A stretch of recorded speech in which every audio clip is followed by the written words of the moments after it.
Hi everyone. So today I wanted to share with you a few things that happened while this horrible investigation into me was going on. After I did right by Canada, I did everything the police asked me to do, and it turns out they investigated me. So one of the things was happened. You see this middle picture here of Elvis. They opened it. Canada Post opened it, and that frame arrived broken. So I had to piece it together, and I was very upset because I contacted the artist. That is, it's hand painted. It's not just a picture. So you can see the artist has signed it here, and it's hand painted on a canvas. There's 12 out of 100. So I have the 12th piece, and all of this artwork which is on my wall here, it's all from Fine Arts of America. It's not cheap. It's investments that I made. So I was really upset about it. I contacted the artist, and he said to me, I can send you an ordinary frame, but he said the frame I chose for you was a special frame. I don't have any more like that. And I searched and searched and searched. I couldn't find any frames like that. So I glued it together, and thankfully it worked. But I was really upset because I went to Canada Post. They said, oh, they probably thought there was drugs in it. I said, drugs? It says artwork on it. I was so upset. Then I got this record, Clam Bake. It's one of the records my dad had purchased. And I ordered this one because the one my mother sent to me got lost in the mail. They opened this also. And the photograph that was in it of Elvis and Priscilla, their wedding photograph, that was removed. So again, I had to contact the people that sold it to me, and I had to ask them, like, can you see if you've got a replacement? They didn't have a replacement. So they gave me part of my money back. Then this record, The Wonderful World of Christmas, this record was one my dad had at home, and this is also one that I wanted, and it didn't arrive with the things my mother sent me. So I bought it, and the Americans are very clever. They must like me, because they sent it to me. You see this little tear here? There's a little cut in it. What happened when I got it, I saw this and I was like, oh shoot, I hope they didn't damage my record. They clipped my package, and the Americans had put on their books. It was my record that was in there. Thank God they put books, because that would have probably also been damaged. Then this record, Paula and Paula, I tried to order this through Amazon. They refused to send it to me. And there were also Nest candles that I ordered, Nest reed diffusers that I ordered. Every time I ordered them, it would get to the border, they would tell me, oh, you have to contact customs, you have to do this, you have to do that, and they would send my things back. I didn't get any of them.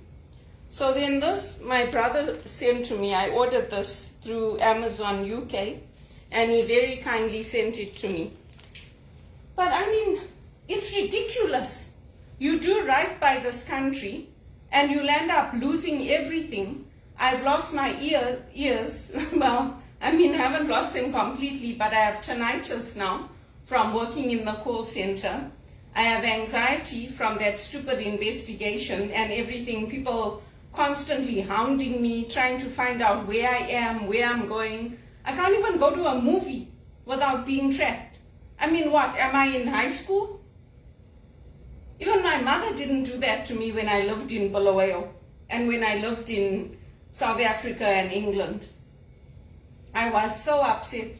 And those things you couldn't get some of those things here. Now you can get everything at the Shoppers Drug Mart. You can get all those Nest diffusers and all that. I didn't get them for the sake of it, for the fun of it.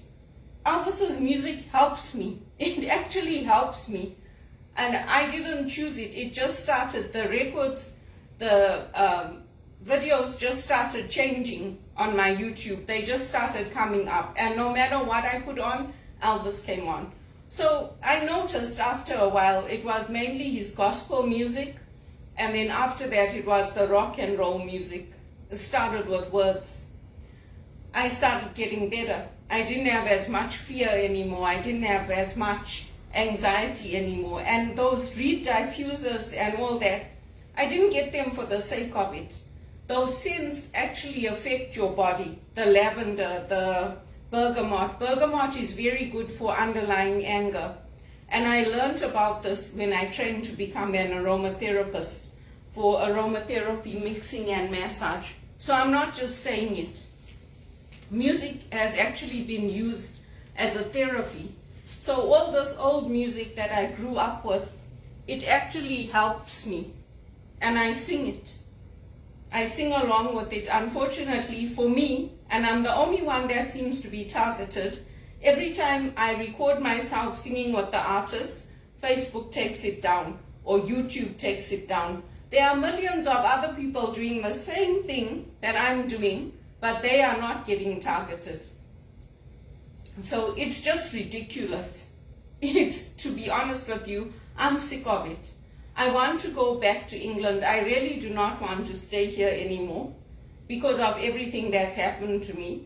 Because when you are an executive assistant here, you're not treated as somebody who has a place at the table. You're treated like you're just there to do the binding and the photocopying and get the meals. And those first 4 years that I had at TD, I did it. I picked up the laptops, I organized the projectors, I went out looking for rooms. But I mean, at some point, life is supposed to get better, not continue to get worse. And I'm sick of it. I'm sick of always having contracts, doing the best work, getting the best scores, and being treated horribly. Not being able to get Good Friday off to go to church. Even when there's people on my team that will say, I'll swap with her, let her go to church. They won't do it for me. For what? I mean, can't they see how bad it is and how sad it is? That's why people don't want to stay in this country. They really don't. And I told my brother, I said, think carefully before you come. Because it's not as rosy as it looks from the outside. I said, you've got a good life there, you've got a good job. You want to leave everything and come here. And look at how I've been treated like a piece of shit. So his kids don't want to come here. They came after this last holiday. They came, they enjoyed themselves with me. They said, oh, Auntie Belinda, next time we come, we want to spend more time with you.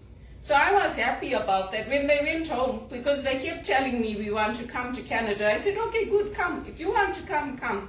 After this last holiday, they went home and then they said to me, we don't want to move to Canada.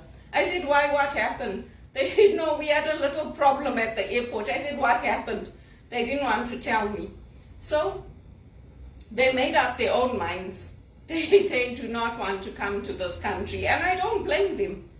They're better off in England. Their rights as women will be better. They'll have a better education. They'll have the singing at school. Maybe they won't have all the things we had in Zimbabwe. We had all our sports facilities. We had a pool that we could go swimming in the schools. We had, for the girls, we had rounders, we had netball, we had athletics, we had high jump, we had shot put, we had long jump. We had every athletics you could think of in our public schools. Here you have to pay for everything. Your kid wants to have sports, or you have to pay for that. You want to exercise, or you have to pay for a gym membership. I mean, it's just, I just wish things would come right in Zimbabwe. Honestly, I do. Because I have been trying to go back to England from 2007. I don't see the point in staying in a country where I am the creme de la creme, and I can't get a good paying job. And when I do get a job, I work so hard at it, and then the company can't be bothered to find me another role that will help with my health. Because now I haven't just got anxiety from those calls where people were shouting at me and swearing at me and screaming at me for things that are not my fault because they got a broken package or a damaged package or it didn't arrive on time. I have anxiety, I have tinnitus, I have ringing in my ears, I have numerous health problems that I didn't have before I started working in the call center. And when you ask for an accommodation, the answer is, oh, we don't have anything else available. You either take it or leave it.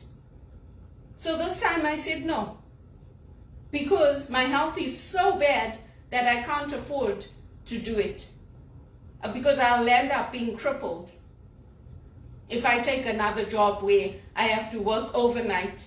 I told them when I joined, I can't work overnight. Well, that's all we have. You take it or leave it. That was the response. And shut up and do your work. Don't report harassment. What kind of a country are we building? I mean, I'm a respectable woman. I was treated like a prostitute. Hauled to the call center and told it's your family that are saying it. I wanted to go to my mother. I was told, no, you stay here overnight. In the morning, your uncle and I will come and visit you. I said, bring my mom with me. That also didn't happen. So where's the respect for me? I mean, I'm not only that, I'm a spiritual director. I help people with their lives. Oh, the business is more important. So the business is more important than God. You can't be bothered to accommodate somebody to go and do their prayers on Good Friday or Easter or Christmas when there's people willing to swap with her.